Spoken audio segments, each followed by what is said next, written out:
Santo. Dios te salve, Reina y Madre de misericordia, vida, dulzura y esperanza nuestra. Dios te salve, a ti llamamos los desterrados hijos de Eva. A ti suspiramos gimiendo y llorando en este valle de lágrimas. Ea pues, Señora, abogada nuestra, vuelva a nosotros esos tus ojos misericordiosos. Y después de este destierro, muéstranos a Jesús, fruto bendito de tu vientre.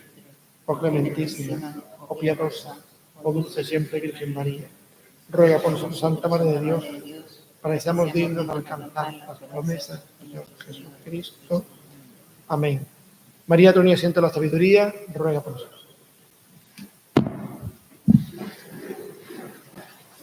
Bien, pues buenas tardes, sean todos bienvenidos a esta 17ª jornada de la historia de la Iglesia en Andalucía.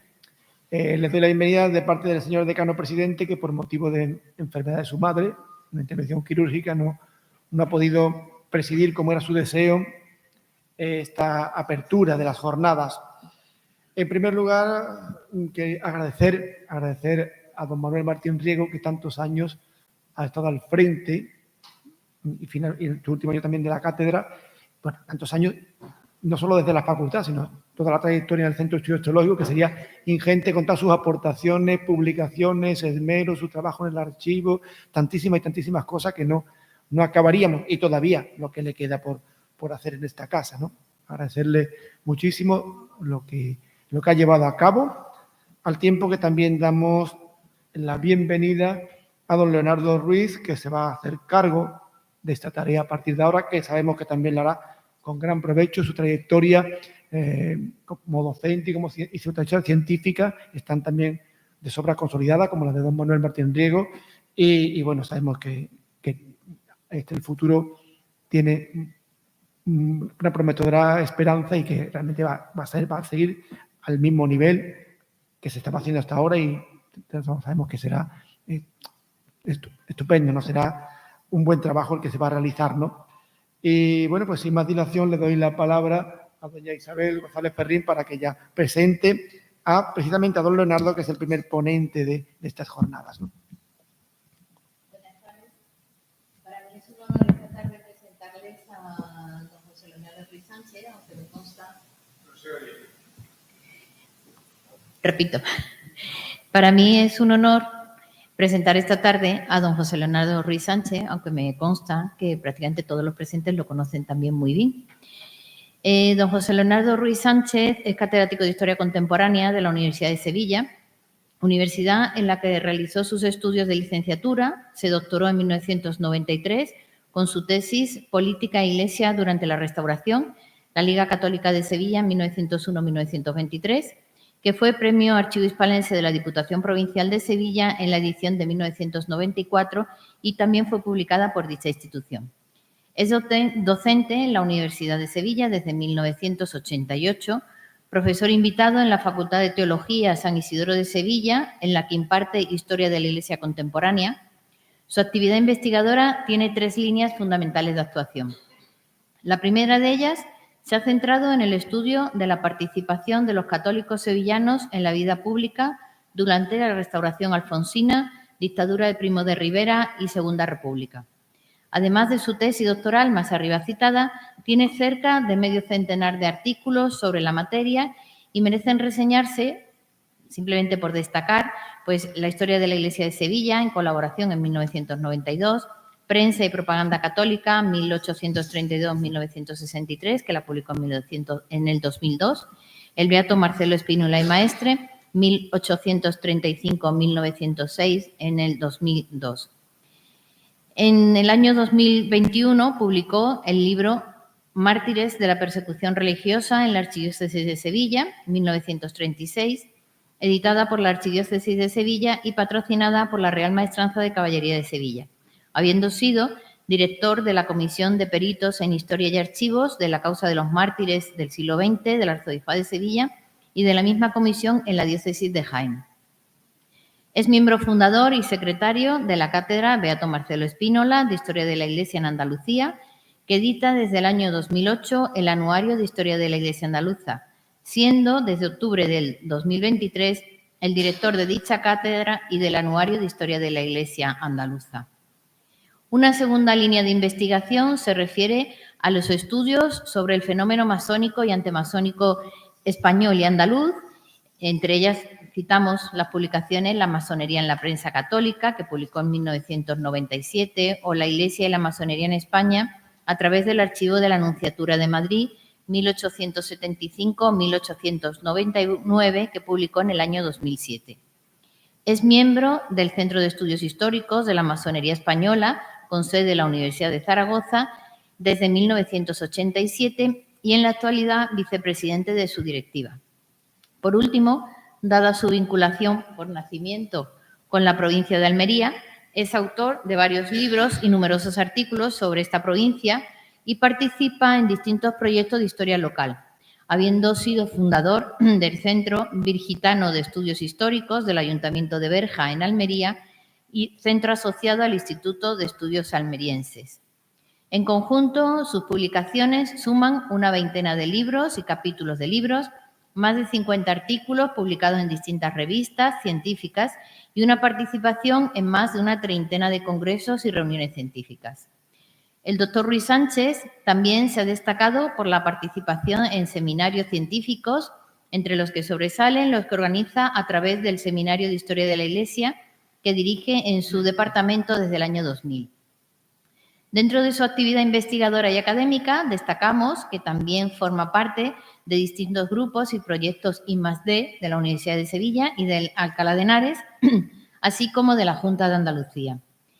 Igualmente, señalar su participación en numerosas comisiones de gestión y cargos de responsabilidad en la Universidad de Sevilla, entre ellos en su condición de vicedecano en 1993 al 95, secretario del Departamento de Historia Contemporánea del 2001 al 2008 y desde el 2008 hasta la fecha director del mismo departamento. Y por último, en su condición de historiador es un usuario habitual de archivos, como me consta, pero además es desde el año 2009 miembro de la Comisión de Archivos de la Universidad de Sevilla y desde el año 2022 es también vocal de la Comisión Andaluza de Valoración de Documentos de la Consejería de Turismo, Cultura y Deporte de la Junta de Andalucía. Creo que estas palabras ya breves sobre su currículum son suficientes para dar fe de su extensa proyección profesional y, sobre todo, del disfrute que vamos a tener con la ponencia que nos va a presentar, cuyo título es La Iglesia de Sevilla en el siglo XX a través de sus arzobispos. Pues muchas gracias y cedo la palabra al profesor don José Leonardo.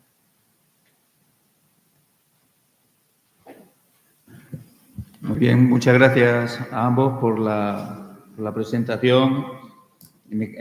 Tanto como nuevo director de la cátedra, yo me sumo a las palabras hacia Manolo Martín Riego, al doctor Martín Riego, amigo desde que nos conocimos en el archivo del Arzobispado de Sevilla a finales de los años 80, cuando aquello era una especie de tertulia o de mesa camilla, con una bombilla en medio, íbamos al archivo y el archivo es fantástico, pero en aquellos momentos vivíamos bastante en precario y no por ello investigábamos menos, sino que al contrario, tenía su pátina, su regusto, ¿no? Ahora está mucho mejor atendido, entre otras por la profesionalidad de Isabel, que es quien está presidiendo, quien me ha presentado. Yo me uno a la felicitación, ya digo, Manolo ha desarrollado un extenso... Cuando se ve que una publicación lleva 16 años publicándose, la decimosexta, que van a constituir esta jornada, quiere decir que con sencillez, porque la cátedra es una obra sencilla, pero creo que buena, es decir, no hay una obra similar en toda Andalucía, por poner por poner una referencia, es decir, que algo se ha estado haciendo bien y desde luego detrás de ella han estado, por supuesto, la Esclava del Divino Corazón en el patrocinio, la Facultad de Teología, pero sobre todo estaba la personalidad de Manolo batallando más que todos los que estábamos también formando parte de ese, en este caso como secretario, o en el consejo estaba Isabel González Ferrín. Me uno y bueno, y mi idea es mantener y procurar mejorar lo mucho de bueno que lleva haciendo la cátedra a lo largo de todos estos años, ¿no? O sea, como comienzo, agradecerle a él también el que me haya traído a dar esta conferencia, una conferencia un poco, es decir, dado que las jornadas están dedicadas a la figura de Fray Carlos, el cardenal amigo Vallejo, pareció conveniente, a última hora, eso hay que decirlo también, que hubiera una sesión inicial en la que se nos presentara quiénes eran los arzobispos que habían ocupado la silla de San Isidoro y de San Leandro, pues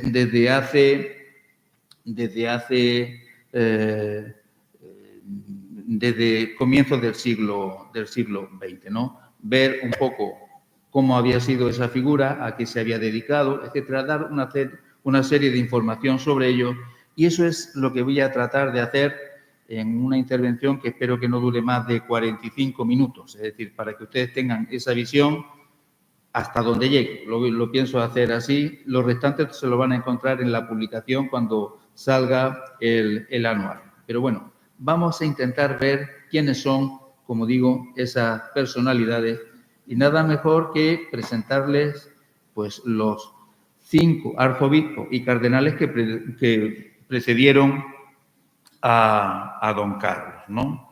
Los arzobispos de Sevilla entre 1900 y 1982. En realidad lo que hay ahí es mentira, ahora le diré qué es lo que falta, pero en realidad es esos los que van a figurar.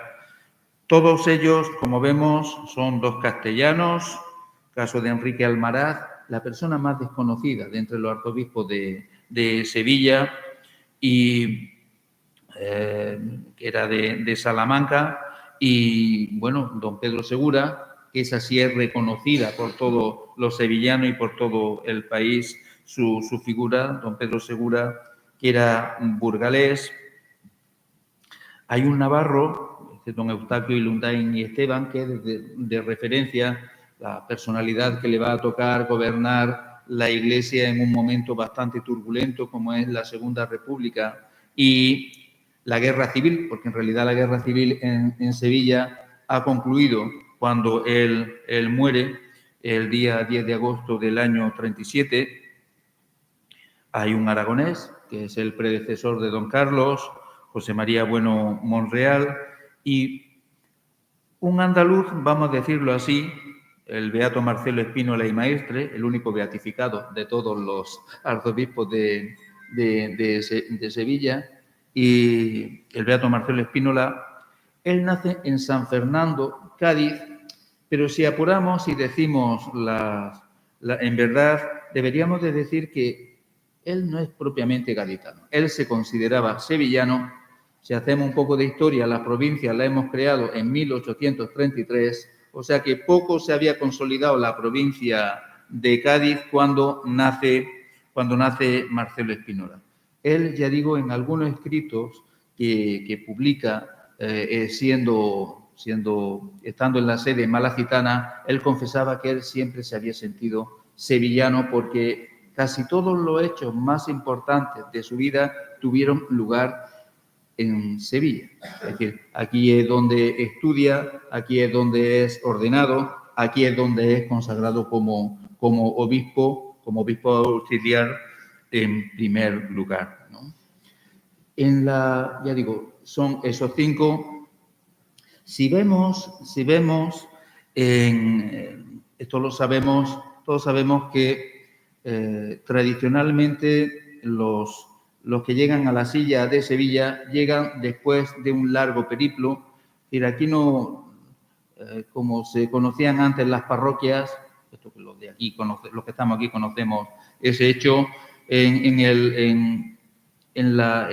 para llegar al episcopado hay una promoción, y esa promoción en el caso de Sevilla es una de las 3 grandes sedes del país, de las 3, aunque son más, pero Tarragona, Toledo y Sevilla. Luego estará Santiago, también estará Valencia y estará Zaragoza, pero sobre todo esas 3 se accedía por una promoción Es decir, no se nombraba de cura no era una parroquia de entrada, ¿de acuerdo? Sino que se llegaba después de una promoción anterior y eso hacía que todos los arzobispos suelen llegar en torno a los 60 años, ¿de acuerdo? Lo hace Marcelo Espínola con 61, con 60 Enrique Almaraz, 61 también Eustaquio Ilundain y luego, don Pedro Segura siempre fue especial en todo y también en esto porque fue consagrado como obispo muy temprano y luego, Monreal es que viene a resolver un papelón, como ustedes saben, y viene aquí con 50 años. Ahí falta uno, ustedes saben, ¿no? Y es Salvador Castellote, que fue el sucesor en realidad de Marcelo Espínola, pero muere antes de llegar a Sevilla. Muere en diciembre Espínola muere en enero de 1906. En el centenario es cuando se empieza a crear la cátedra que está organizando estos actos y es nombrado Salvador Castellote, que era arzobispo de Valencia, pero no llega a tomar posesión, muere en diciembre y entonces cuando es promovido Enrique Almaraz y Santos, que llegará en 1907. ¿Qué edad tenía Salvador Castellote? 60 años. ¿De acuerdo? Es decir, que todos venían a tener 60 años.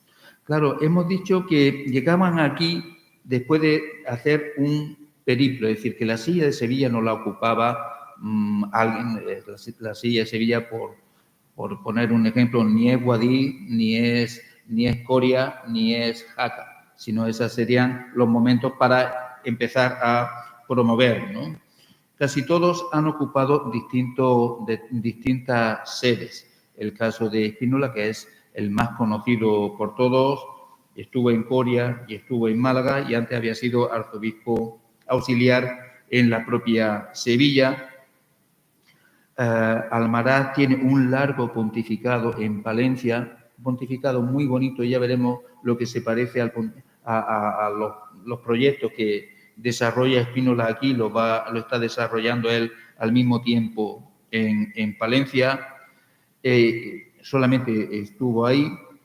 En el caso de Ilundain él no quiso aceptar la mitra de Canarias que se le ofreció.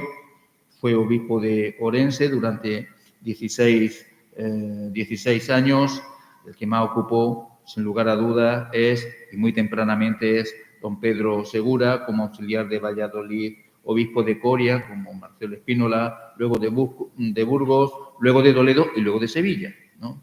Y también estuvo en dos sedes, José María Bueno Monreal, pero como obispo de Vitoria, es decir, él desarrolló una labor extraordinaria porque es el momento en el que se divide la diócesis de Vitoria y se crean las otras diócesis, ¿no?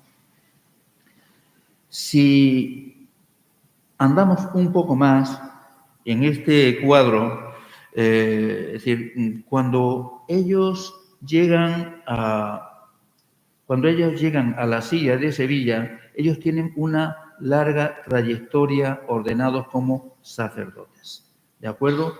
Larga trayectoria, tienen es la fecha de ordenación, 1864, 31 años, transcurridos 31 años es cuando llegan a la sede de Sevilla, 17 años, bueno, la expresión no es la acertada, años como cura, ¿de acuerdo? Pero ustedes me entienden, antes de ser consagrados como obispos, 17 años llevan de sacerdote, 19, de nuevo Segura es la excepción, pero llevan casi 20 años de coadjutor, de párroco, dando clase en el seminario, es decir, que tienen una larga trayectoria como sacerdote y cuando llegan a Sevilla llevan también un número de años importantes como obispo, ¿no? Desde que fueron consagrados por primera vez, ¿no? Como información, ya digo, que nos puede servir para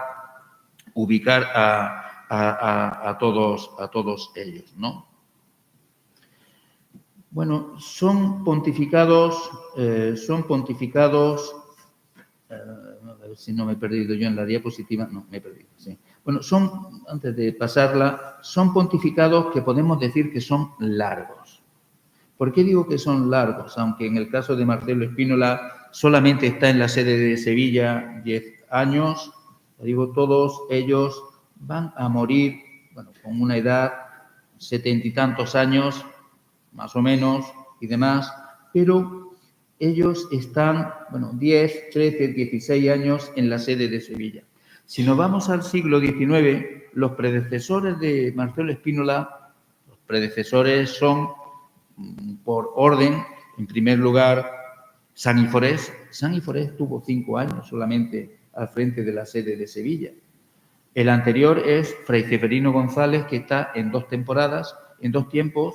En realidad está del 83 al 85, era dominico, como ustedes saben. Del 83 al 85 se va a Toledo. Es preconizado Bienvenido Monzón, que era el arzobispo de Granada. El año 85 es el año terrible del cólera. Y antes de muere del cólera en Granada, que afectó bastante. Él muere del cólera, no llega a Sevilla. Y aprovechando que Sevilla queda vacante y que no le debió de gustar, digo yo, que el frío de Toledo, él aprovechó para venirse de nuevo a Sevilla, pedir, y en el año 87, tantas temporadas, 83, 85 y 87, 89, cuando renuncia porque él tenía una grave enfermedad, tenía un cáncer que le hace morir al poco. En realidad está 4 años en la sede de Sevilla. Y si vos decís 5 Saníforés, 4 Fray Ceferino González. Y si nos vamos al antecesor, que es el cardenal Lluc y Garriga, Lluc llega en el año 77 y muere en septiembre del año 82. Está 5 años, ¿no? Habría que irnos a de la Lastra, el cardenal de la Lastra, que llega en el año 63 y se muere en el año 67, para tener un pontífice que esté más de 10 años. Pero todos los anteriores están 4 o 5 años. Por eso digo que dentro de lo que cabe, el pontificado de Spínola de 10 años, bueno, es importante y es largo. A nadie se le oculta que un pontificado largo da para hacer muchas obras, cosa que en el caso, si se está brevemente, pues en realidad poco se puede desarrollar. Spínola pondrá en marcha bastantes proyectos, como lo harán sus sucesores. Desde luego, el pontificado más largo es el de Bueno Monreal, 28 años, posiblemente de los pontificados más largos que tiene la Iglesia de Sevilla. El proyecto, el pontificado de Bueno Monreal, se caracterizó por gran cantidad de acciones. No todos mueren en Sevilla, no porque físicamente mueran no mueran aquí. El caso de Pedro Segura. Pedro Segura muere en Madrid, pero bueno, él está en la sede, en precario, vamos a decirlo, ¿no? Pero realmente, el propio Bueno Monreal, ¿no? Él muere en Pamplona, pero él está en la sede, luego tiene un arzobispo coadjutor con derecho de sucesión, porque él había presentado la renuncia a los 75 años. Me refiero a que Enrique Almaraz, en 1920, va a la sede de Toledo. Duró poco, duró unos meses allí y fallece, no muere como arzobispo de Toledo, es como arzobispo de Sevilla, ¿no? Es el único que no muere como arzobispo de Sevilla. Todos los demás sí. La inversa es el caso del cardenal Segura, que fue primero cardenal primado y luego, como ustedes saben, vino para acá. Y todos tienen el título de arzobispo, de cardenal. Bueno, el único que no tiene título es Spínola, que muere prácticamente a los 19, 20 días de entregarle la birreta cardenalicia a Alfonso XIII. Se le entrega el 31 de diciembre de 1905 y hacia 21 de enero fallece. Es decir, que no tiene, ya digo, título.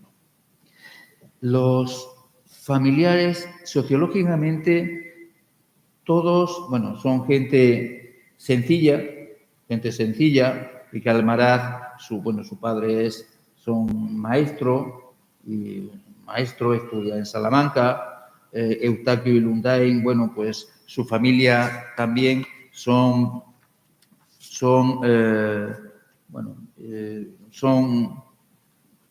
familiares, la familia también es gente sencilla, no sabemos mucho de la vida. Bueno, lo que nos dice Laureano Tobar, que fue su mayordomo, que es el libro donde se recoge mejor la obra de Eustaquio y Lundain, ¿no? El caso de Pedro Segura, también sus padres son maestros. El caso de Marcelo Espínola, como digo, que es el arzobispo más conocido, todos decimos, bueno, era Marqués de Espínola, pero en realidad su padre era militar, era una familia burguesa. Ustedes me entenderán perfectamente lo que digo, es una familia burguesa en cuya casa había piano y sus hermanas aprenden a tocar el piano, que eso era muy significativo en la época isabelina, de una familia acomodada también venida a menos, ¿no? Porque son 4 hijos los que sobreviven y, bueno, solo Soledad se casó, como sabemos, ¿no? Pero la familia, bueno, ajustaba mucho el dinero y el hecho de ser marqués es algo circunstancial, es una sucesión transversal que el padre entendió que era razonable tenerlo para la familia, pero como sabemos, don Marcelo lo único que hizo, posiblemente por gratitud hacia sus padres que se lo pidieron, es ponerlo en su escudo, en su escudo episcopal, pero no dio para más el título, ¿no? Quizá el que, por formación y demás, Bueno Monreal destaca, como saben, su tío era don Santiago Monreal y Oliver, el decano del Tribunal de la Rota, de la Nunciatura en Madrid. Él vive con su tío lo va a promocionar y ingresa en el seminario con 10 años. Él estudia, eso lo pueden ver sobre todo en la tesis doctoral de Julio Jiménez Blasco, que recoge muy bien toda esta etapa inicial hasta su etapa conciliar. La etapa conciliar del Concilio Vaticano II recoge muy bien estos datos. Él, ya digo, se forma en Madrid, pero él también estudia bachillerato en un instituto público. Y en cuanto a la formación, Espínola no estudia en el seminario. Es decir, el seminario, está aquí el doctor Martín Riego, experto en estas lides. El seminario de Sevilla, sabemos que se crea, es de los más tardíos, si no el más tardío de los que se crean en nuestro entorno. Era habitual que la formación de los sacerdotes se hiciera, bueno, pues con un sacerdote, estudiara, etcétera. Es decir, la tradición no existía. El seminario de Sevilla es del siglo XIX y en el caso de Espínola, que es una vocación tardía, él ha estudiado la licenciatura en Derecho y ha sacado la licenciatura entre las universidades de Valencia y de Sevilla, se ha dedicado al ejercicio de la abogacía. Él sigue ese planteamiento y se forma libre con Diego Herrero Espinosa de los Monteros, una familia jerezana. Los libros que utiliza son de la familia Herrero Espinosa de los Monteros, el hermano de Sebastián Herrero Espinosa de los Monteros, el cardenal de Valencia, que muere en 1903. Es decir, que él estudia por libre, ya digo, y no tiene títulos eclesiásticos, es decir, títulos de las facultades tradicionales de la Iglesia. Él es licenciado en Derecho, pero ya digo, en la civil, en la hispalense, y todos los demás, bueno, pues, o han hecho un doctorado en Teología. En el caso de Ilundain, bueno, él desde que era estudiante prácticamente ya estaba de profesor en el seminario, acaso porque estaba viviendo una etapa difícil en la que las congregaciones religiosas dedicadas a la enseñanza habían sido expulsadas como consecuencia de la revolución del 68, ¿no? Sobresale bueno, Bueno Monreal tenía 2 doctorados, pero en este caso don Pedro Segura tenía 3 doctorados, en teología, en derecho canónico y en filosofía. Él era una mente privilegiada. Si cualquiera que haya estudiado a don Marcelo, que utilice los boletines eclesiásticos, muchas veces la acción de los arzobispos se ve por el grueso de los boletines eclesiásticos y demás, y lo que publica, lo que publica, ¿no? Entonces, de todos ellos, bueno, Monreal también, pero sobre todo con Marcelo Espínola y Pedro Segura, sus boletines, su etapa son 2 gruesos boletines, uno por semestre, y sobre todo cuando uno accede a las cartas pastorales, las de Espínola, por ejemplo, son sencillas y largas, muy claras, y las de don Pedro Segura son larguísimas y espesísimas, ¿de acuerdo? Es decir, que los documentos de Segura, es decir, dan cuenta de esa capacidad. Luego el hombre sería como fuera y tendría unos planteamientos que gusten o disgusten, pero desde luego los documentos de Pedro Segura, como yo digo, se mantienen en pie, ¿no?, desde unas posiciones doctrinales muy determinadas. Es decir, y eso lo vemos los investigadores cuando, ya digo, accedemos a esos documentos, a los boletines eclesiásticos, que es donde queda reflejada la obra de todos ellos, ¿no? Y en cuanto a, hemos dicho que llevan es decir, a la etapa anterior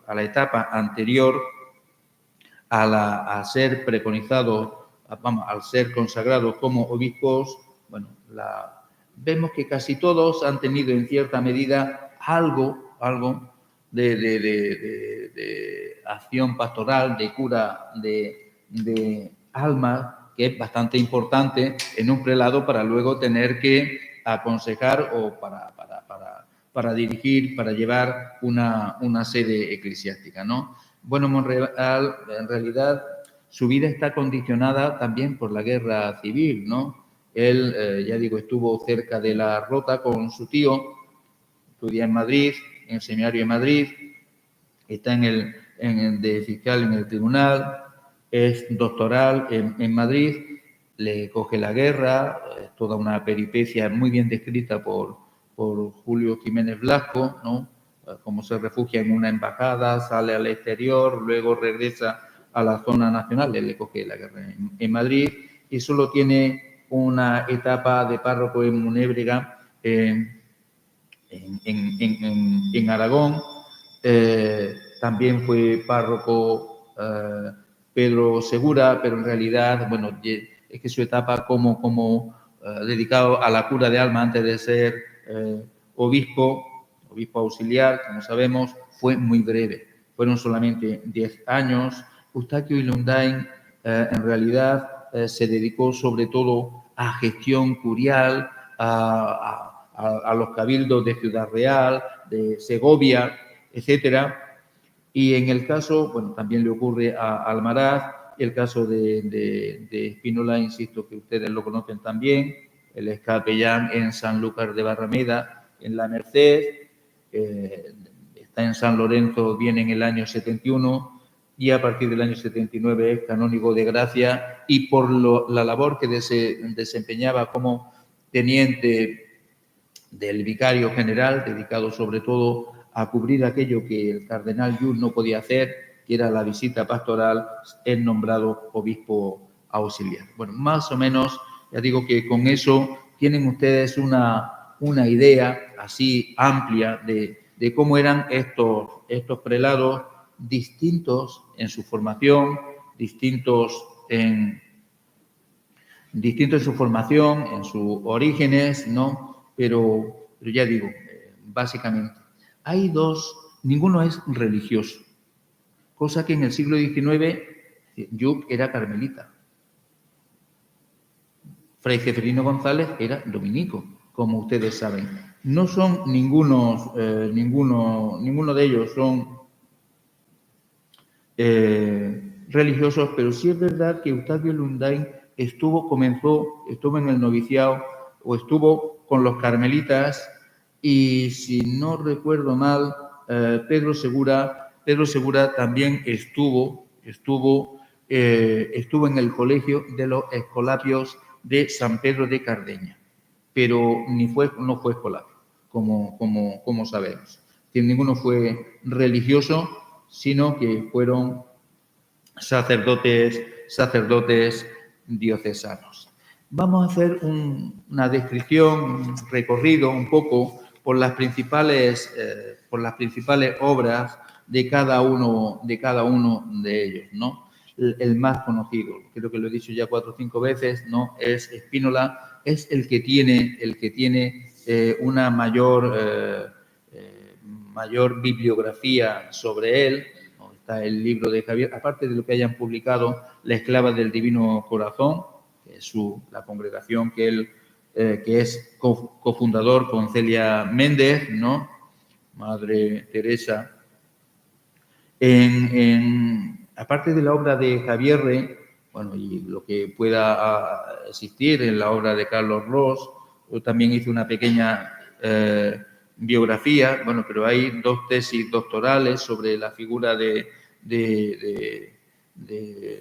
don Marcelo, la de Jesús Donaire en 2015 y también la de Amador, que es profesor aquí, Amador Domínguez Manchado, ¿no? Sobre el clero y es una persona que ha sido muy estudiada y como su pontificado dio lugar a unas polémicas muy grandes, realmente, bueno, pues eso nos permite conocer bien de lo que es, ¿no? Yo cuando hablo siempre de Marcelo Spínola, muchas veces digo, siempre lo que tengo que hacer es precisar muchas de las cosas que se han escrito sobre él, porque creo que algunas de ellas no son exactas, ¿no? Y esa misión del historiador de matizar, de precisar, pues creo que viene bien, ¿no? Por ejemplo, es decir, esa idea, es decir, con lo que hemos dicho ahora de los arzobispos de Sevilla, es decir, toda esa leyenda que se viene a decir que a don Marcelo no se le quiso hacer arzobispo de Sevilla cuando muere el cardenal Lluc en 1882. Marcelo Spínola tiene 47 años, ¿de acuerdo? Y que no se le hizo porque, claro, como estaba vinculado a la política, que es otro tema del que hablaremos ahora, pues claro, la Santa Sede quiso castigarlo y lo mandó a Coria como castigo, etc. Bueno, es que don Marcelo era obispo auxiliar con 47 años, muy santo y demás, pero los arzobispos de Sevilla están llegando aquí con una larga trayectoria como pastores y, por tanto, no correspondía todavía. Es decir, llegó, pues algunos años después, es decir, justamente 14 años después, que fue cuando llegó después de haber pasado por Coria y por Málaga, ¿no? El tema político, ¿no? El tema político, a Javier se le ocurrió decir, que tuve la suerte de conocerle y de tratarle, de escribir en su libro que él era carlista. Bueno, eso a lo mejor Javier lo dijo como buen periodista, que escribía muy bien, pero algunas cosas en temas de historia, bueno, pues faltaba alguna. Bueno, esto lo hemos hablado de Spínola y yo, Javier y yo en su momento, en vida, ¿no? Él, en realidad, el problema político, su vinculación con el carlismo, era porque su familia era carlista y el carlismo, pues, tenía mucho interés en tener un prelado que ellos dijeran que era defensor de su causa, porque, bueno, cuanto más tuvieran, pues parecía que el carlismo tenía más proyección, ¿no? Y se daba esa circunstancia. Y Spínola no era ni carlista, ni por supuesto era liberal, y de luego si hubiera sido carlista no hubiera puesto en marcha muchos de los proyectos que puso en marcha, como ahora veremos, ¿no? Por ejemplo, en el tema político, ustedes saben que Spínola llega al cardenalato ciertamente tarde, ¿no? Incluso hay alguna carta de él diciendo que si es algún tema que él no dice la razón por la que Sevilla no tiene cardenal, pues por esa razón él está dispuesto a renunciar a la silla de Sevilla, es decir, a renunciar para que Sevilla siga teniendo un cardenal, ¿no? y demás al que llegue, ¿no?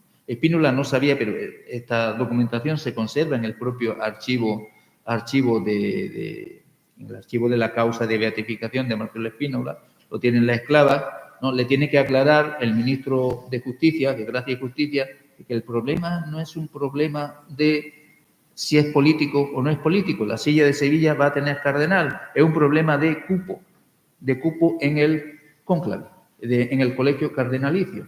España tenía asignado y ha tenido asignado hasta fecha reciente determinados votos, es decir, eso funciona así, entre 4 y 5 votos. Y había 5 cardenales, entre otras cosas, porque Merri del Val lo ha hecho Pío X, secretario de Estado, él era arzobispo, y le dan el cardenalato como secretario de Estado, 1903. Y entonces, lo que le tocaba a él y demás, se lo llevó Merri del Val y hubo que esperar a una baja para que él pudiera ser cardenal. Eso, si examinamos la historia de Sevilla y demás, y el tema de los arzobispos que son cardenales o no son, o cuando lo son, nos encontraremos con que es así de sencillo. Con don Carlos va a pasar lo mismo. Es decir, que es el problema que subyace hasta los tiempos actuales. Bueno, ahora, si ustedes cuentan, hay mucho cardenal emérito que no tiene voto en el cónclave, ¿de acuerdo? Pero si miran, más o menos se sigue manteniendo esa cifra y eso es lo que ocurre en la actualidad. La Iglesia también funciona en este sentido. No era un tema político el que fuera carlista y tal, y demás, por lo que el cardenalato se lo dieran más tarde. Era un problema sencillamente de cupo. Ese problema político quedó plasmado también en el Congreso Católico de Burgos, es algo bastante conocido, porque parecía que Spínola era partidario de esa posición, como digo, ideológica, y él realmente pues yo creo que se le hace poco favor cuando muchas veces desde posiciones católicas, incluso actuales, se dice, porque él jura lealtad a la monarquía como arzobispo, como obispo, y si jura lealtad a la monarquía, que es una monarquía liberal, y se dice que él realmente era carlista, se está desdiciendo mucho de lo que es su persona, ¿no? Además, bueno, de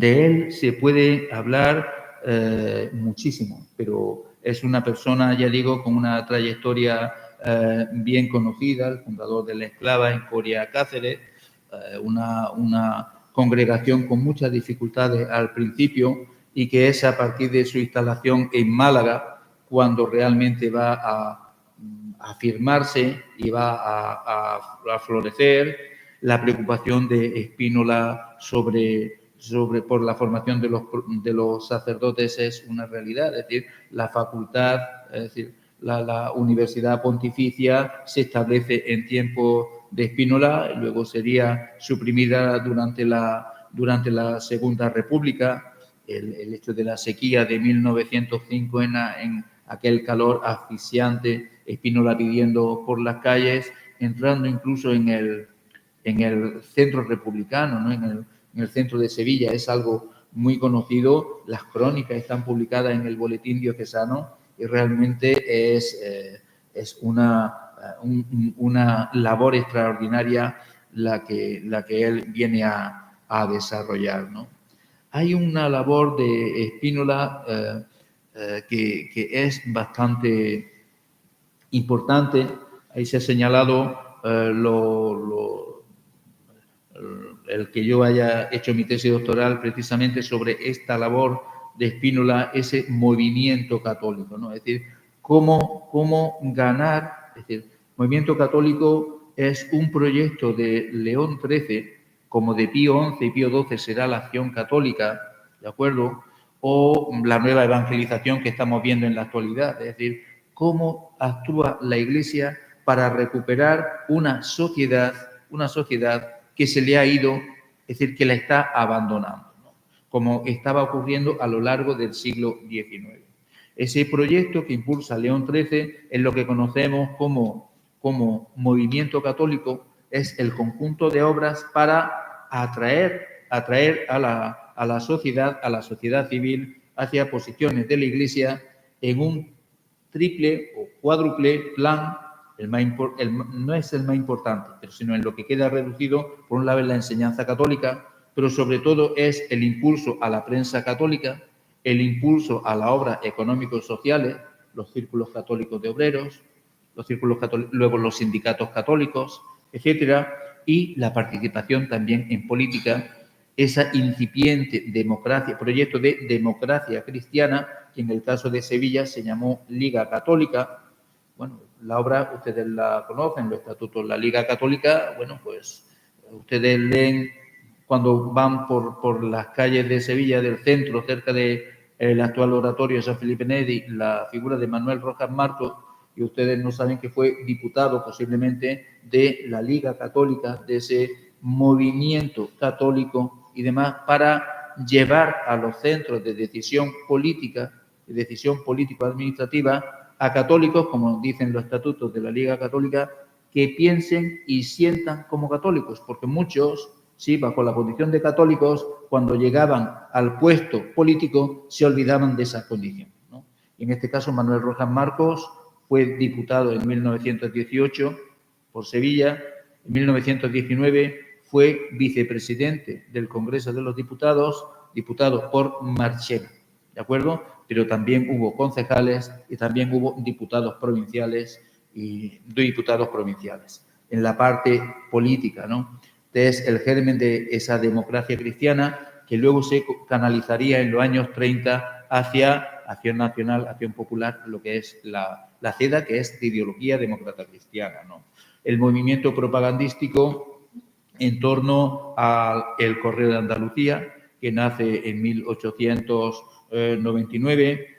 El problema de la prensa católica es que la prensa católica los católicos estaban mal avenidos, los católicos españoles siempre han estado mal avenidos entre sí, ¿de acuerdo? Es una familia muy enfrentada internamente. El principal enemigo de los católicos no son el exterior, por lo menos en mi opinión y lo que nos dice la historia. Son los mismos católicos divididos en bandos que hacen la guerra entre ellos y no la guerra hacia el exterior. Eso ha ocurrido, ya digo, desde el siglo XIX y en la etapa histórica, no estoy hablando de la época actual, como ustedes piensan, bueno, pues se ha mantenido a lo largo del tiempo, ¿no? Es una familia muy mal avenida, muy fragmentada entre integristas, carlistas, católicos no vinculados a esas formaciones, católicos liberales, etcétera, que se dedican a meterse el dedo en el ojo, ¿de acuerdo?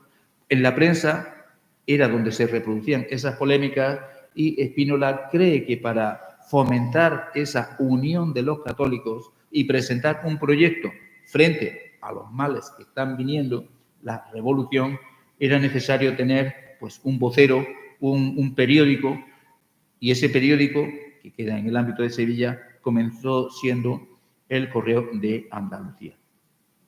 Su proyecto, ya digo, este proyecto se complementa con la difusión de los círculos católicos de obreros, que fueron bastante importantes, aunque eso se va a desarrollar en una etapa más posterior, ¿no?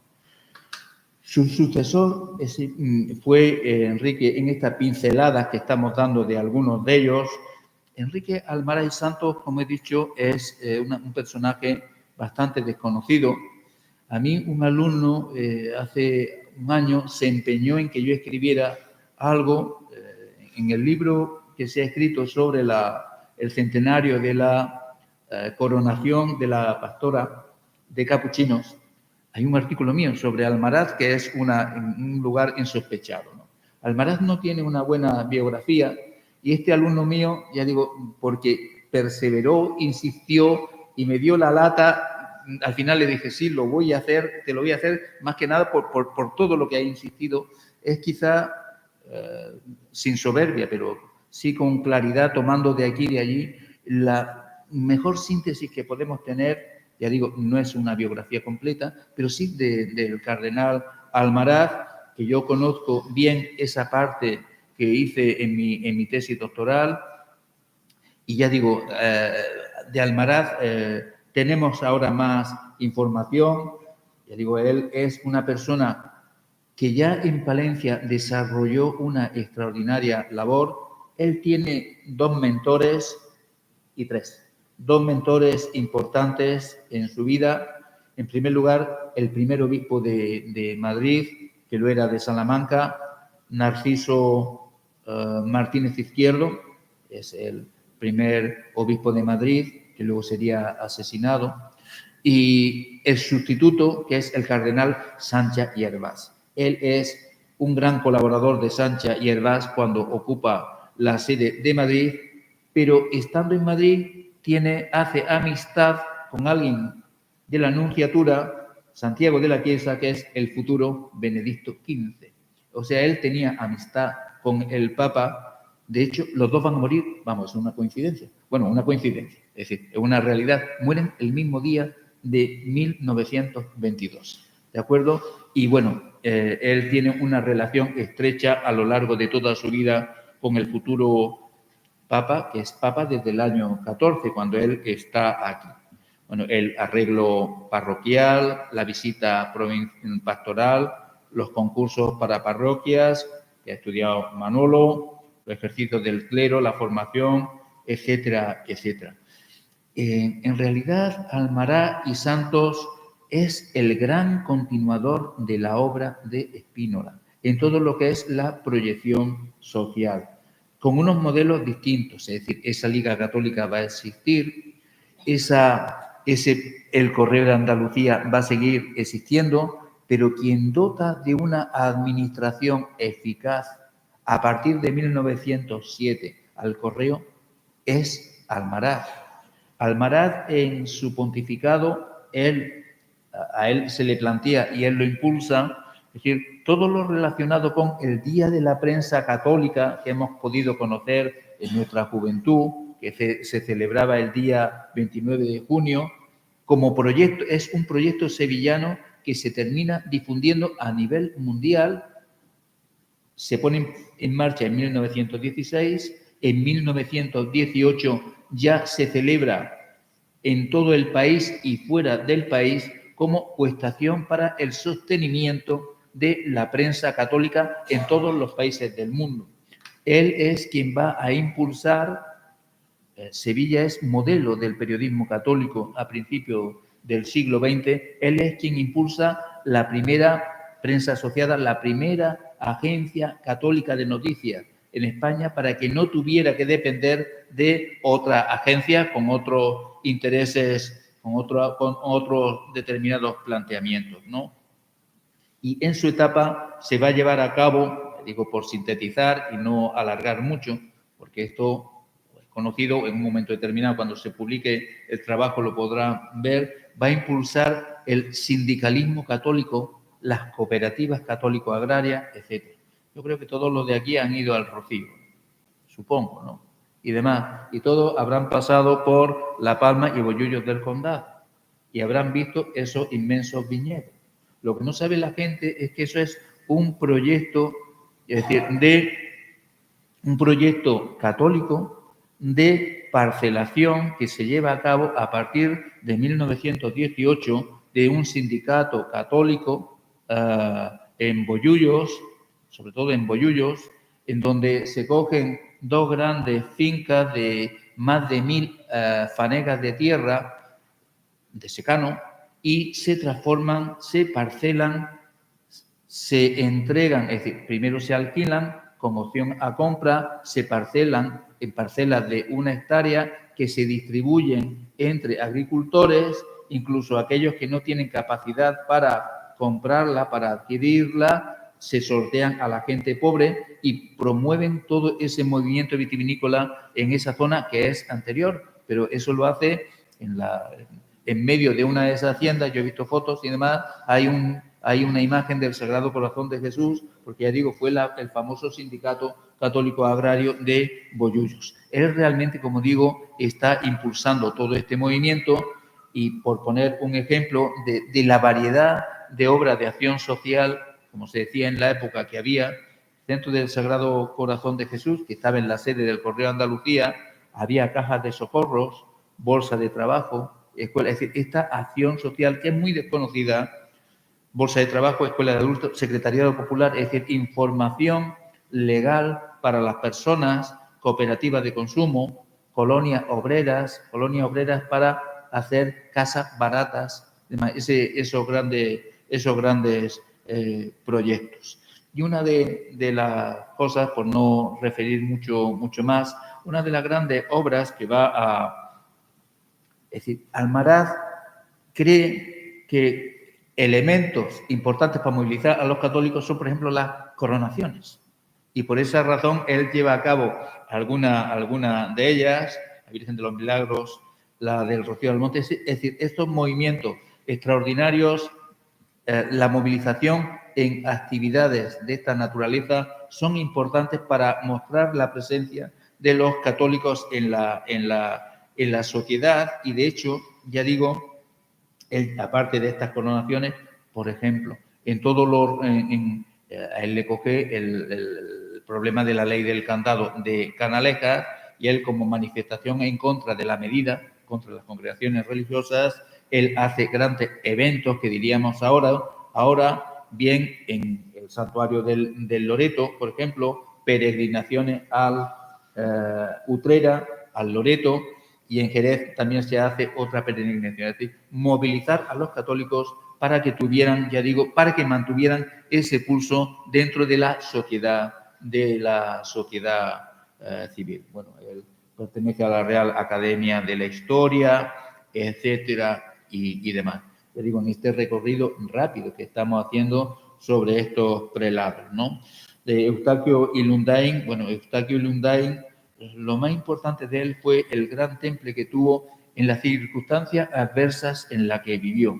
Durante la dictadura de Primo de Rivera, durante la Segunda República y también durante la guerra.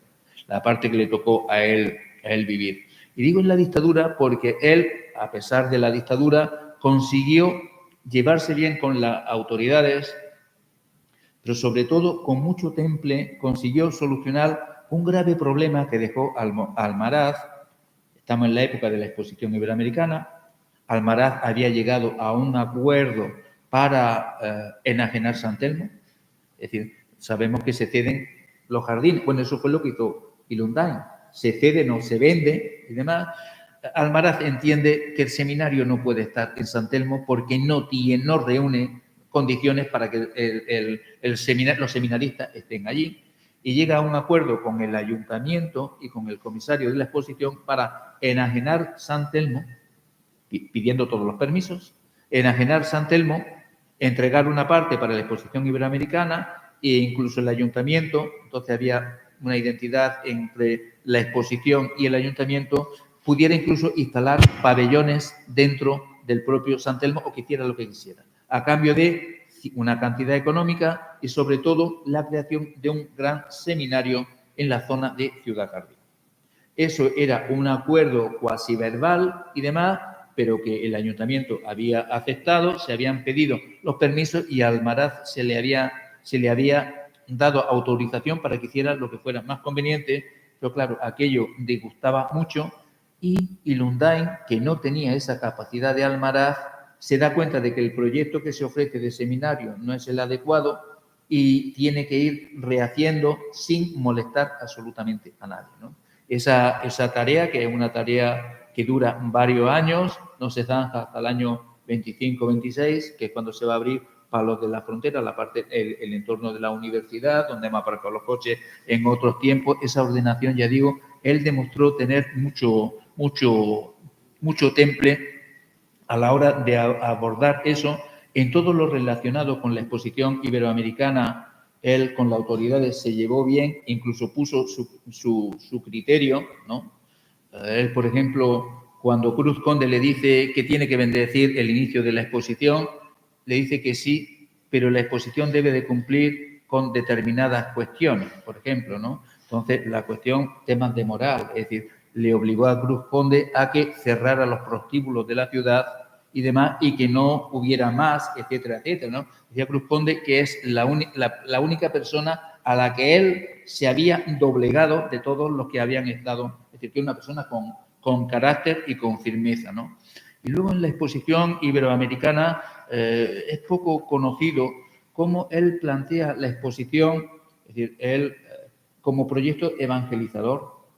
el Congreso Hispanoamericano, el Congreso Mariano Hispanoamericano, la coronación de la Virgen, ¿no? Y luego, con posterioridad, la reunión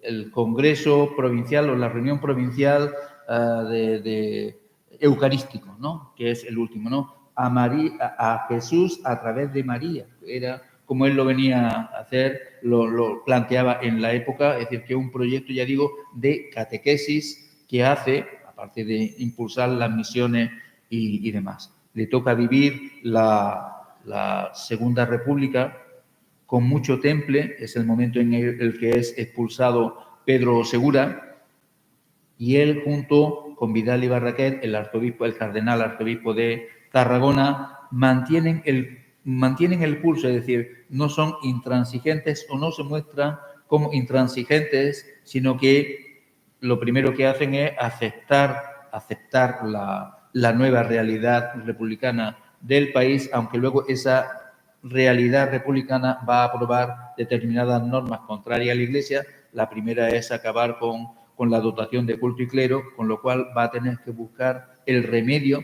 y lo soluciona, lo encuentra, ¿no? De articular para que pudiera seguir manteniéndose la actividad parroquial, es decir, que los párrocos pudieran ser sostenidos económicamente, ¿no? Él instala la acción católica, el tema de la exposición iberoamericana, y bueno, luego es decir, lo ha recogido Isabel en todos los trabajos que se han hecho para la causa de los mártires de Sevilla, donde se han recogido todas las cartas, toda la correspondencia que él mantiene con todo el clero sevillano cuando se producen esas situaciones de radicalidad, de laicismo radical que se ataca a los sacerdotes. Él siempre los párrocos acudían a su pastor y él les planteaba, como digo, les planteaba con mucha prudencia, con mucho tacto, cómo debían de conducirse. Él mismo le encargaba, es decir, los sacerdotes nunca hicieron nada antes de comunicárselo al cardenal. El cardenal le decía que ante los ataques había que actuar con prudencia, pero había que recurrir si la norma que se estaba aplicando era legal o no era legal, y en no pocas ocasiones el propio gobernador civil desautorizaba la acción de los alcaldes. Yo no sé si conocen la realidad cuando estudiamos el problema del anticlericalismo en la Segunda República, más allá de las normas, de las leyes que aprueba el Parlamento. Lo peor era la interpretación que hacían los ayuntamientos, cada uno de su pelaje, por así decirlo, y la arbitrariedad con que actuaban. Es decir, que lo que se permitía en Sevilla estaba prohibido en Constantina, y lo que se permitía en Constantina estaba desautorizado en Cazalla. Con lo cual era la actitud de cada alcalde, la autoridad municipal, en función de cómo interpretaban la norma, lo que ocasionaba el que digo yo, el viático pudiera ser conducido como tradicionalmente se había hecho en las calles de Sevilla, y en cambio en Alcalá de Guadaira se montara un espectáculo enorme. Y eso, ya digo, eso con mucho temple, el cardenal Ilundain fue actuando en cada caso, fue instruyendo, y luego cuando se inicia la guerra, la parte más importante de la causa nos la da casi hecha el propio Ilundain cuando él pide, en marzo del año 37, poco antes de morir, informe jurado y demás de lo que ha ocurrido en todas las villas del archidiócesis, los sucesos que han ocurrido. Es una fuente de primera mano con testigos presenciales que han servido de base para todo lo demás, ¿de acuerdo? Eso luego, el libro sale publicado por Pedro Segura en el año 38, pero quien había pedido la información tanto de los hechos edificables como los desedificables, es decir, de todo, es decir, que se cuente la verdad, además, quien lo pide en la circular, que se conservan todavía ejemplares en el archivo, es Ilundain, ¿no? Bueno, en el caso de don Pedro Segura es un personaje bastante singular. Quizá él es una persona que llega a Sevilla, pues ciertamente esquinado, se dice aquí. Él llega aquí el 12 de octubre del año 37, poco después de haber fallecido Ilundain. En agosto, él había sido el cardenal primado, no puede ir a Toledo, entre otras cosas porque está en guerra en ese momento. Bueno, no está en guerra, pero sí es verdad que había un arzobispo nuevo, Isidro Gomá, está ocupando la silla y no se le iba a echar para colocar a don Pedro, ¿no? Él llega a Sevilla como segundo plato, por así decirlo, porque quiere estar en España. Y lo más característico de él, es decir, en realidad cuando se habla de don Pedro Segura, se habla mucho más de las cosas de don Pedro, ¿no? Es decir, el enfrentamiento con Franco. Franco viene, se refugia en San Juan de Alfarache, pero todo eso, es decir, que se comenta como chascarrillos, comentarios, las cosas del cardenal, que no quiere que vaya. Don Pedro Segura, ya digo, él planteaba, él es jurista, es decir, él es, entre otras cosas, doctor en Derecho Canónico. Sus documentos son impresionantes cuando se leen. Otra cosa es de dónde parte el fundamento de lo que hace, ¿no? Y él, bueno, la reacción en contra del jefe del Estado, en realidad lo que está haciendo es una defensa de las posiciones de la Iglesia ante un Estado como el Estado franquista de los primeros momentos, que es, como todos los de sus principios, es intervencionista con la Iglesia. Y cuando el franquismo inicial, estamos hablando de la etapa azul que conocemos como tal, dice que va a intervenir todos los medios de comunicación, don Pedro dice: ni te lo crees, el correo es mío y ni se te ocurra tocármelo. ¿Me entiendes lo que quiero decir? Él va a nacionalizar todos los periódicos o va a nombrar comisarios políticos incluidos en el ABC, pero eso no lo puede hacer con el correo. Como toque el correo, es decir, esa acción de defensa de la Iglesia es lo que está haciendo don Pedro Segura, ¿no? Cuando cuando van a poner las cruces de los caídos, que hemos conocido en casi todas las parroquias, sobre todo en otras diócesis. La pared es de la Iglesia y si no tiene mi autoridad, tú no puedes poner ahí la cruz de los caídos, ponla en el Alcázar, que ustedes la habrán conocido, la cruz de los caídos en Sevilla estaba en... Claro, aquí no se graba ni José Antonio ni nada. Luego está todo lo que él diga y demás, pero en realidad él lo que está haciendo es una gran defensa, ya digo, desde unas posiciones bastante ultraconservadoras, como sabemos, por otras cosas y tal, pero él lo que está haciendo es una férrea defensa de lo que son principios de la Iglesia. Que él fuera monárquico, no fuera monárquico, etc. Y que cada vez que tenía oportunidad con Franco delante, recordaba: ¡ay, qué grande era España y demás! ¿Cómo nos consagramos al consagrado corazón de Jesús en el año 18, siendo rey Alfonso XIII, ¿no? Para castigar Bueno, eso es lo que ha quedado como anécdota, pero en realidad él estaba aludiendo a todo este hecho, ¿no? De la defensa de esa actitud de defensa contra la injerencia. Los estados de esa naturaleza pues son bastante intervencionistas porque usan la Iglesia en beneficio propio, ¿no? Y demás, ¿no? El problema de los acuerdos con Estados Unidos, en unos planteamientos que son preconciliares, ¿de acuerdo? Es decir, bueno, pero esto se va a permitir que otras, es decir, que la Iglesia evangélica se instalen en España. Estamos en el año 53, ¿de acuerdo? No estamos en el año 63, ¿no? Pues esa beligerancia contra el tratado contra Estados Unidos, ¿no? Siempre queda, bueno, los temas de la censura por la forma de vestir, por los bailes, sí, pero esto lo dijo también Ilundain, y a Ilundain no se le recuerda, pero asegura, ya digo, se le moteja se le moteja por toda esta serie de cosas. Hombre, cuando los que no son historiadores tratan de ver el franquismo como un bloque, pero los que nos dedicamos a esto y más a la etapa sabemos que el franquismo va evolucionando, tiene determinados momentos y de un choque muy frontal que ocurre en el año 36, 37 y 38 y 39, ¿de acuerdo? Que es lo que, es decir, por mucho que lo explicamos, muchas veces no se reconoce, se pasa a ese modelo en el que, terminada la guerra, el franquismo necesita sobrevivir y efectúa una alianza con los sectores católicos del momento y llega a ese entendimiento, que es cuando empiezan a aparecer no los del Opus en el gobierno, sino propagandistas como Castilla y otros en el gobierno, es decir, que digamos que el franquismo pervive mediante un acuerdo, ¿no?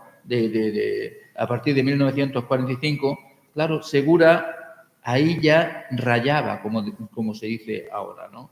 Porque, claro, la Iglesia está haciendo un esfuerzo para mantener, es decir, una determinada posición para beneficiarse del régimen y demás, y entonces Segura seguía con los viejos planteamientos y el viejo enfrentamiento con el franquismo, que es lo que va a llevar en el año 54 a su destitución. Como quien dice, cuando va a ser nombrado Bueno Monreal, que llega aquí, como saben, le sacan de Vitoria, prácticamente lo montan en un coche en 48 horas, se presenta aquí mientras él está en Roma y luego viene el enfrentamiento entre ellos, ¿no? Pero él queda marginado, ¿no? Bueno, Monreal es un gran pontífice de Sevilla que resuelve lo que está en marcha, ¿no? De centrar la diócesis exclusivamente en lo que es Sevilla, y luego Jerez, que va a concluir en el año 82. Él, una persona bastante preocupada por la formación, como sabemos, crea el Centro de Estudios Teológicos, las escuelas de magisterio que están en marcha, que han sido ya estudiadas. Quizá una de las cosas que menos se dicen de Bueno Monreal tuvo unos planteamientos sociales bastante importantes. Hay una pastoral es decir, cuando él recorre, viene de recorrer, bueno, su diócesis y está viendo cuánto se está encontrando de pobreza y demás, ese planteamiento social es bastante importante y va a hacer que él ponga en marcha muchos proyectos sociales. Los más conocidos son los de la construcción de viviendas para esa gente que vive en situaciones paupérrimas, ¿no? Bueno, Monreal, bueno, es muy, muy conocido. No me voy a extender mucho. En su momento final va a haber los sucesos del Palmar de Troya, que conocemos, los que tenemos algunos estudios y demás. Bueno, reestructura la curia, es decir, su participación en el Concilio Vaticano II. No voy a repetir lo que se dice siempre, ¿no? Como él viene transformado y él va a ser bastante beligerante a la hora de aplicar el concilio, ¿no?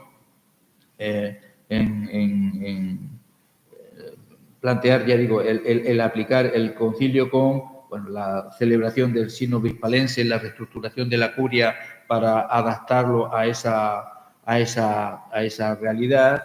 Y ya digo, simplemente por sintetizar y no extenderme más, que llevo casi una hora hablando, sino una hora, ¿no? Él, bueno, va a sufrir la trombosis del año 82, como sabemos, un pontificado muy largo, con gran influencia ya digo, si leemos las confesiones de Tarancón nos damos cuenta de la importancia que a Bueno Monreal se le daba desde fuera, ¿no? En las confesiones de Tarancón se recoge muy bien cómo los dos actuaron, eran quizás las dos figuras más señeras del episcopado español en los momentos de la transición, que fueron bastante complicados también para la Iglesia, ¿no?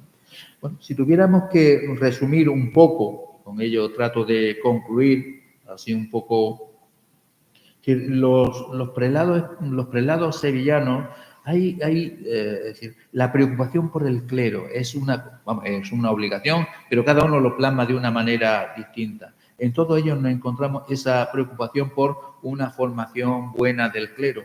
También es muy llamativo todo lo relacionado con esa actitud ante lo social, ¿no?, que se va a desarrollar, lo vemos claramente en Espínola, en Almaraz, también lo estamos viendo en Bueno Monreal, y sobre todo, y con eso concluiría, es decir, los prelados, la acción de los prelados dependen muchas veces de la realidad que se encuentran. Entonces, por eso los pontificados son distintos. Y Lundain se encuentra la guerra, se encuentra la Segunda República, eso condiciona su pontificado, ¿no? Esa situación no se la encontró Espínola, pero sí la división, la idea de preparar un proyecto común entre los católicos sevillanos, que es el que va a desarrollar con el movimiento católico, ¿no?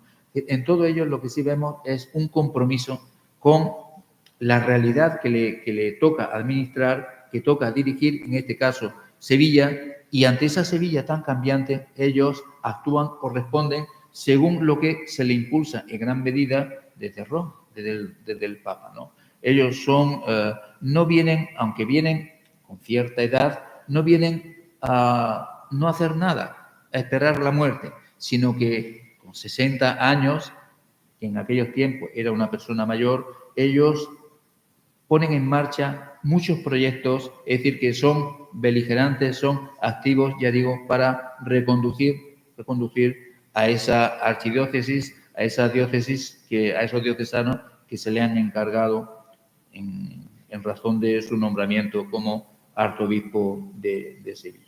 Bueno, y eso más o menos era lo que yo le quería trasladar a ustedes, y espero que esto le anime a conocer en más profundidad pues estos prelados y también a don Carlos, del que se hablará mañana y pasado. Muchas gracias.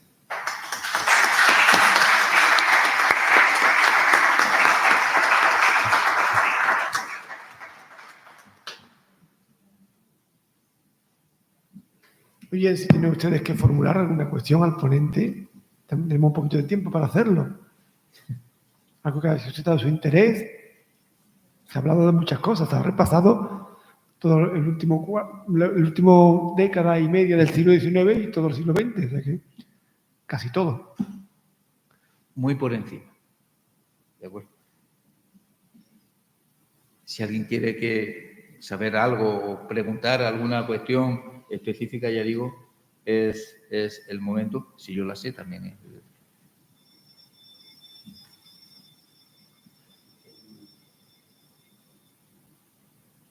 Sí. Gracias. Simplemente ha hecho una referencia a la personalidad de Jesús. En cuanto a una persona muy polémica. ¿Podría ilustrar algo de la personalidad de este artista que nos haga formarnos una idea un poco exacta del perfil? Del perfil. Bueno, Segura tiene dos buenas biografías que son de referencia, ¿no? Tiene la obra de Gil Delgado, que es una obra publicada por la BAC, y luego tiene otra obra de Santiago Martínez Sánchez, Los papeles perdidos del cardenal Segura. Segura, la documentación, muchas veces tenemos dificultad para estudiar estos prelados porque no desconocemos dónde ha ido a parar la documentación más personal. Y la documentación, Segura se llevó buena parte de su documentación y la depositó en la Cartuja de Jerez y ahora está en el Archivo Diocesano de Jerez de la Frontera. Realmente había determinadas condiciones para su consulta y Santiago pudo consultar buena parte de ella. Si quiere conocer, ya digo, ahí va a tener la información, pero hay que pedir permisos especiales, etcétera, ¿no? Por parte de Gil Delgado, él conocía muy bien la trayectoria, ¿no? Don Pedro Segura es una persona forma parte de ese episcopado. La Iglesia española está fragmentada. Don Pedro Segura representa quizá la parte más conservadora de esa Iglesia. Lo plasma, es decir, él se forma en el seminario de Comillas, es de los primeros. El seminario de Comillas, cuando los jesuitas eran los jesuitas del siglo XIX. Porque cuando hablamos de los jesuitas muchas veces caemos en el error, ¿de acuerdo? Es decir, los jesuitas durante el siglo XIX tienen unos planteamientos en lo temporal bastante ultraconservador o bastante partidario del carlismo en el caso español, ¿no? Eso, si usted lee la memoria del Padre Martín, que están publicadas, la hace Revuelta, el Padre Martín, hacia 1904, la Compañía de Jesús empieza a virar hacia otro tipo de posiciones en lo temporal que estamos hablando, ¿de acuerdo? Que le lleva a tener una relación más directa con la realidad de los países, con planteamientos liberales. Ya digo, están traducidas y se publicaron hace unos 15, no más, hacia los años 90, lo publicó Manuel Revuelta, ¿no? Entonces, él representa, por esa formación, posiblemente ese espíritu del Comillas primero, ¿de acuerdo? De la Compañía de Jesús, auspiciado, sostenido por el Marqués de Comillas, toda la obra, y los jesuitas administrando esa obra, ¿no? Con lo cual sus planteamientos son bastante intransigentes, pero al mismo tiempo grandes defensores, es decir, Segura tiene un espíritu integrista, pero defensores sobre todo de lo que son las posiciones de la Iglesia, y no quieren la intromisión del poder político, sobre todo cuando no forma parte de la tradición, porque él tiene buena relación con el monarca español, ¿de acuerdo? Que no deja de ser un monarca liberal, con Alfonso XIII. Es decir, su relación con Alfonso XIII es bastante importante en unos momentos en los que la presentación de los prelados españoles lo hacía la monarquía, el Ministerio de Justicia, ¿de acuerdo? Pero él tenía buena relación con él, aun teniendo ese punto de partida, ¿no? Y luego con el franquismo él tiene un enconamiento grave, sobre todo porque el franquismo es el franquismo de los primeros años, ¿de acuerdo? Que no tiene buenas relaciones con las nuevas autoridades. Lo que pasa es que a las nuevas autoridades le interesa tener el respaldo. Es decir, la guerra civil y la persecución religiosa hace que, como decía Gomá, que nosotros es que no tenemos donde, si elegimos un bando, es porque en el otro se nos mata. Solamente podemos sobrevivir de este lado. Eso lo dice él en sus pastorales. En las primeras cartas que manda a Roma. Porque Roma, que conocía muy bien lo que era el fascismo, porque lo lleva padeciendo desde que Mussolini llega al poder, cuando ve que la Iglesia española se vuelca, parece volcarse hacia ahí, manda a Ildebrando Antoniuti para otra cosa. Luego llegará como nuncio mucho más tarde, ¿no? Que es la tesis que dirigí yo de Santiago Navarro de la Fuente, está publicada por la universidad. Dice, ¿esto qué es? El franquismo no, es decir, lo que se está poniendo en marcha, ¿qué es? ¿De acuerdo? Y ahí lo que hay es un enfrentamiento, es decir, cuando Franco llega a la jefatura del Estado, bueno, esto parece fantástico, ¿no? Y demás, vamos a traernos a la Iglesia, puesto que en realidad el golpe ha fracasado. Y ahora necesitamos ganar la guerra. Y tenemos a unos católicos que lo están mandando en el otro lado y que pueden formar parte de nuestro bando, y además los podemos utilizar, y como todo planteamiento totalitario, como era en ese momento el franquismo, que luego va a ser otra cosa, ¿de acuerdo? Pues vamos a utilizarlo. Y Segura dice, no, es decir, ¿cómo que no vaya a utilizar a nosotros? Ni se ocurra. Es decir, cuando Falange se pone a organizar colectas o a repartir objetos religiosos, lo primero que dice, ¿qué hace Falange? Es decir, cuando se pone en marcha la sección femenina, como sección femenina, y las mujeres de Acción Católica, ¿qué son? Y no son la misma cosa. Es decir, que ese enfrentamiento, ya digo que en los proyectos de investigación que hemos trabajado, y que Manolo también ha estado, bueno, pues aflora que ese primer momento fue de bastante enfrentamiento y bastante radical. Yo recuerdo un comentario con Javier Rey, él estaba hablando de Play Daniel, y Play Daniel me comentaba una conversación con Play Daniel, ¿no? Y decía, algún día cuando se abra este archivo, se verá en realidad cuáles fueron las relaciones en esos momentos. Yo que tengo amigos que son archiveros en Toledo, digo, bueno, habéis abierto el archivo para que nos enteremos y demás. Sí, todavía no, de acuerdo, todavía no. Pero es una realidad que cuando utilizamos otras fuentes, no. Claro, cuando hablamos del franquismo y planteamos esta realidad, esto genera bastante controversia entre los mismos católicos.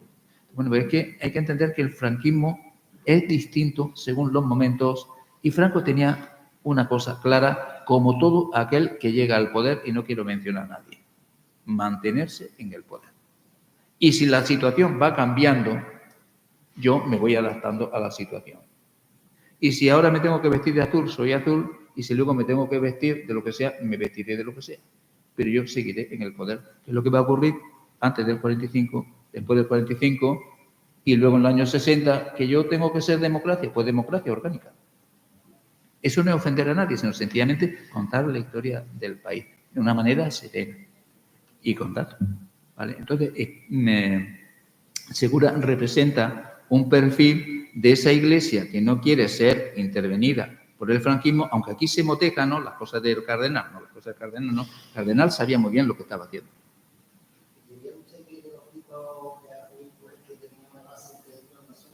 De los que tenemos aquí, por lo menos por título académico, muchas veces sabemos que no por tener muchos títulos la gente es más lista. ¿De acuerdo? Lo que tiene son más títulos. Son cosas distintas, ¿no? Y tal, ¿no? Yo siempre le cuento la misma anécdota, ¿no? Es decir, cuando mi madre me decía, pues fulanito tiene 3 carreras, y yo le decía, mira, tu hijo solamente tiene una, pero es catedrático de universidad, o sea que, y además no es por tener muchos títulos por lo que se llegan a las cosas, sino por dedicarse a lo mejor a uno con mayor intensidad. Posiblemente en formación, él era el de los que tenía más formación, y demás, ¿no? Siempre en un sentido. Santidad lo tenemos claro, espíritu. ¿Vale? No sé si ha quedado claro la cosa.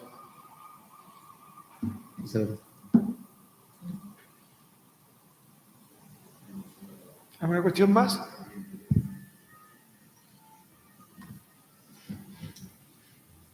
Bueno, pues en ese caso cerramos ya Muy bien. esta sesión con la brillante ponencia de don Leonardo. Y bueno, pues le damos una ovación y cerramos con una oración la sesión. Muy bien.